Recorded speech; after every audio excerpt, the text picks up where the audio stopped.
এবার বলো। হ্যাঁ হাতে করে কি ছাড়াচ্ছো?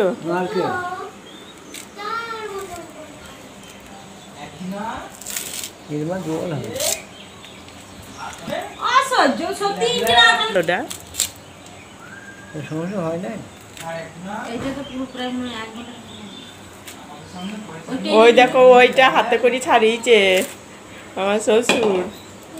বল হাতে করে ছাড়ালো। দেখো ফোনটা দেখে আসছি দেখ। এই দেখো এইটাও আবার হাতে করে ছাড়াবে। আগেও ছাড়াতো বাবা, দীপিকাদের বাড়ির ওইখানে একদিন হাতে করে ছাড়িয়ে ফেললো, তখন আমি করতাম না ভিডিও। ওই আবার ওই নোটাটা নিতে এসছে।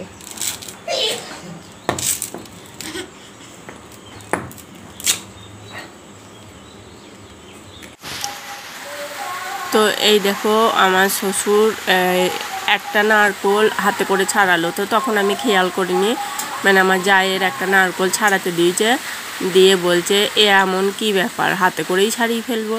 তো আমার যা বলছে কই ছাড়াও দেখি, তো দেখি হ্যাঁ হাতে করে ছাড়িয়ে ফেলেছে। আর এর আগেও একদিন আমার শ্বশুর ছাড়িয়েছিল, তো আমি দেখেছিলাম, সেটা অনেক দিন আগে, তখন আমার মানে এমনি ফোনও ব্যবহার করতাম না। তো আমার শ্বশুর কিন্তু 65-র ওপর মানে বয়স, মানে 70 কাছাকাছি বয়স।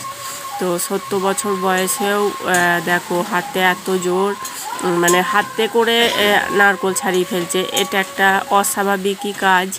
তো ভাবলাম চলো তোমাদের সাথে শেয়ার করি।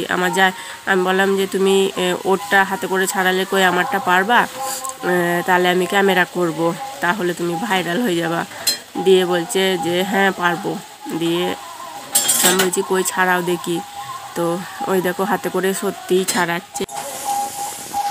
তো এই দেখো তোমাদের সাথে পুরোটা কিন্তু শেয়ার করেছি, তো দেখতে পাবে একদম কিচ্ছু নেয়নি, পুরো একদম হাতে করে নোকে করে যে একটা নারকোল ছাড়ানো, এটা কিন্তু বিশাল ব্যাপার। আমাদের গ্রামে এমন কিছু কিছু কাজ, আমাদের মতন মানে গ্রামে যারা বাস করি, এমন কিছু কিছু কাজ যেগুলো মানে করতে পারে, সেগুলো ফোনে ছাড়ার মতনই।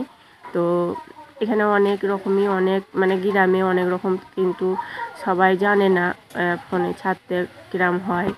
তো যাই হোক, আমি নিজে মানে আমাদের নিজের বাড়িতে আমি একটা ইউটিউবার যেহেতু, আর আমার শ্বশুরের এত বড় একটা ট্যালেন্ট আছে, তো কোনো দিন দেখায় না তোমাদের কোনো কিছু আমার শ্বশুরের। তো ফাল্গুনি বাবাকে যে আমি যাই হোক মানে সুস্থ করতে পেরেছি, এটা আমার কাছে অনেক। ও অনেক এমন কাজ করে, ও একটা হাত নিয়ে নারকোল গাছে উঠে নারকোল পেরেছে, আমি দেখিনি কোনো দিন। তবে কাঁঠাল পাড়তে দেখেছি, কাঁঠাল গাছে উঠে কাঁঠাল পাড়তে দেখেছি, আম গাছে উঠে আম পাড়তে দেখেছি, আম গাছে ওষুধ দিতে দেখেছি, সব এগুলো আমি নিজের চোখে দেখেছি ফাল্গুনি বাবাকে করতে। আর আমার শ্বশুরকে এর আগেও একবার ইয়ে করতে দেখেছিলাম, এই নারকোল ছাড়াতে, কিন্তু আজও আবার একবার দেখলাম। তো সত্যিই এটা একটা খুব মানে আশ্চর্য কাজ, কিন্তু মানে হয়তো আমার চ্যানেলটা সেরম নয়, কিন্তু এই ভিডিওটা কিন্তু ভাইরাল হওয়ার মতন ভিডিও। দর্শক ঠিক করে ভিডিওটা ভাইরাল হবে কি ইউটিউব ঠিক করে। ভাইরাল যে হয় তার লাভ থাকে, যে করে তার কোনো লাভ থাকে না। বাদাম কাকুর লাভ হয়েছে না, বলো কি করে এটা ছাড়ালে? হাতে করে? হ্যাঁ হাতে করে। হাতে করে ছাড়িয়ে দাও না, আমি তো দাঁড়িয়ে হাতে করে ছাড়িয়েছি। দেখো দেখো, বলো বলো আজকের ভিডিওটা যদি ভালো লেগে থাকে লাইক করবেন, কমেন্ট করবেন, শেয়ার করবেন। আজকের ভিডিওটা শেয়ার করা চাই, ভাইরাল হওয়া চাই।